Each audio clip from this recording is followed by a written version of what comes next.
Pekerjaan sehari-hari sebagai yang suci.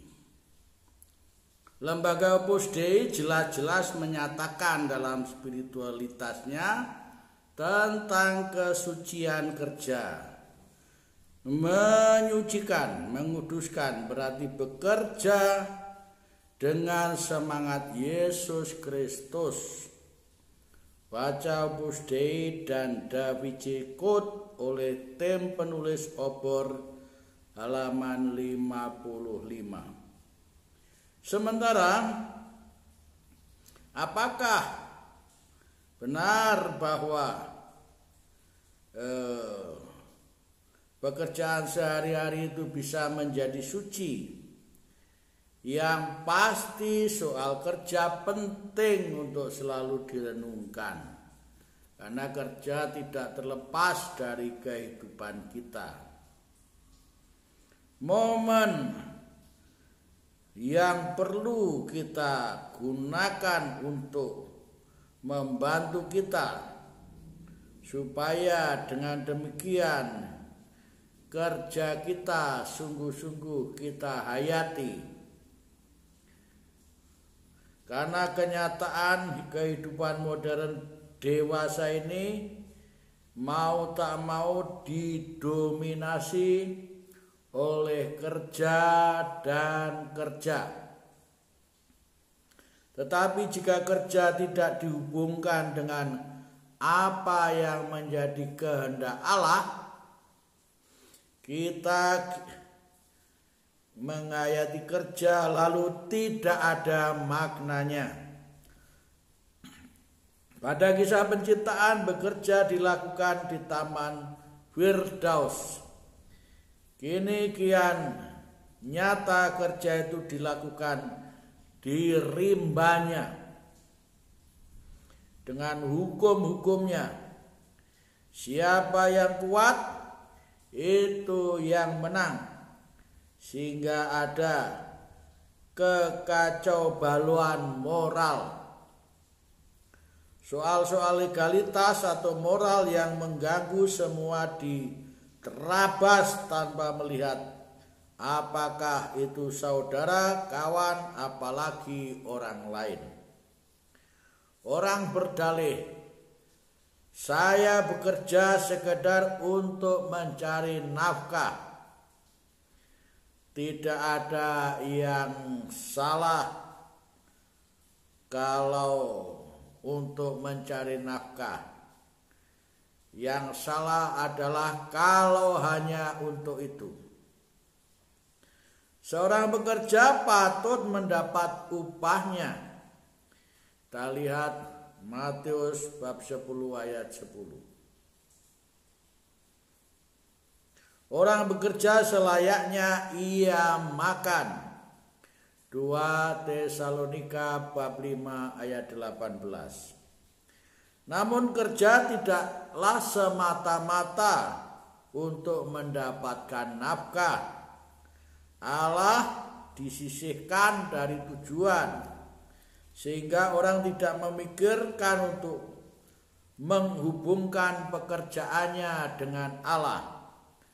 Memandang pekerjaan sebagai yang suci mau tak mau harus melihat dari hakikat manusia. Tidak sekedar merupakan dualitas, melainkan secara kesatuan, yaitu jiwa dan tubuh. Konsekuensinya, Allah tidak berurusan dengan salah satu di antaranya, tubuh saja atau jiwa saja, melainkan ya keduanya, jiwa dan tubuh. Memberi kontribusi pada jiwa serentak pula memberi kontribusi pada tubuh. Dan sebaliknya, memberi kontribusi pada tubuh berarti pula pada jiwa, pada orangnya sebagai kesatuan. Karena hal itu juga akan mempengaruhi kelakuan, dan suasana hatinya. Allah bukan cuma memenuhi kebutuhan jiwa, tetapi manusia secara utuh dalam rohani dan jasmaninya. Maka keyakinan yang mesti ditanamkan adalah bahwa Allah memakai pekerjaan sehari-hari apapun untuk melayani Allah dan sesama. Hal ini selaras dengan ajaran pokok Opus Dei bahwa siapapun bisa menjadi suci melalui pekerjaannya sehari-hari tanpa harus menjadi imam, biarawan, atau biarawati.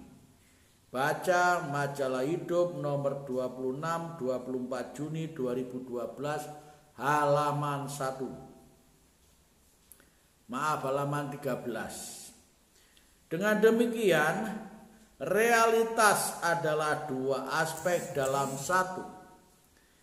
Yang sementara dan yang kekal, keduanya penting bagi Allah. Alam sementara, fisik, natural, sama nyatanya dengan yang non-fisik atau supranatural atau adikodrati. Dari segi waktu, alam memang merupakan realitas utama yang diciptakan. Berikutnya diciptakan yang berjiwa. Lihat kitab Kejadian bab 1 ayat 1. Tetapi kekekalan menjadi tujuan akhir.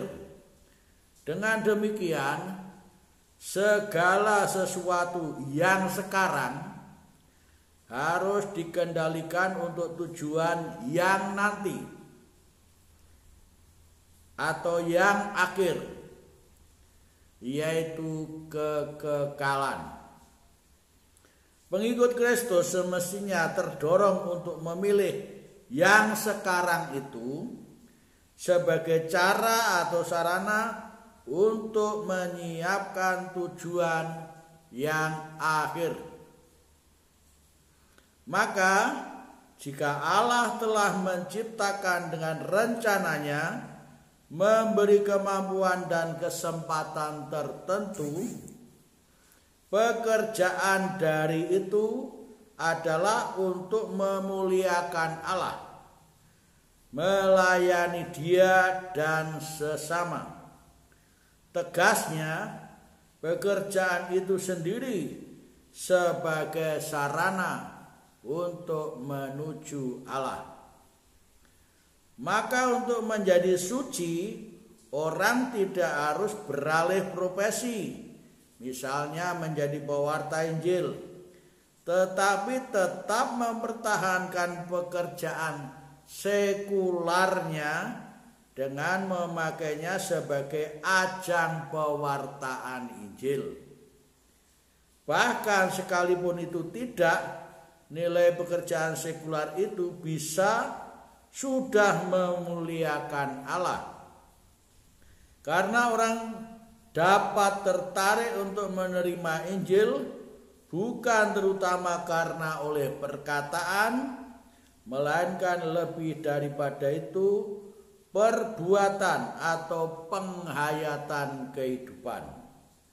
Jadi, apa yang kita lakukan dan bagaimana kita hidup sekarang haruslah dalam pandangan hidup nanti. Apa yang kita lakukan di sini berada dalam koridor hidup di sana. Hidup dalam kefanaan menuju arah kebakaan. Yesus mengajari kita berdoa, Bapa kami, datanglah kerajaan-Mu di atas bumi seperti di dalam surga. Kita memuliakan Allah dan melayaninya dengan segala sarana dan profesi kita. bukan hanya sebagai saksi Kristus, tetapi juga sebagai suatu persiapan bagi kita untuk kelak bersama-sama Dia dalam hidup yang kekal. Karena itu, pekerjaan sekular sehari-hari adalah sarana menuju hidup yang suci. Tuhan memberkati kita. Amin.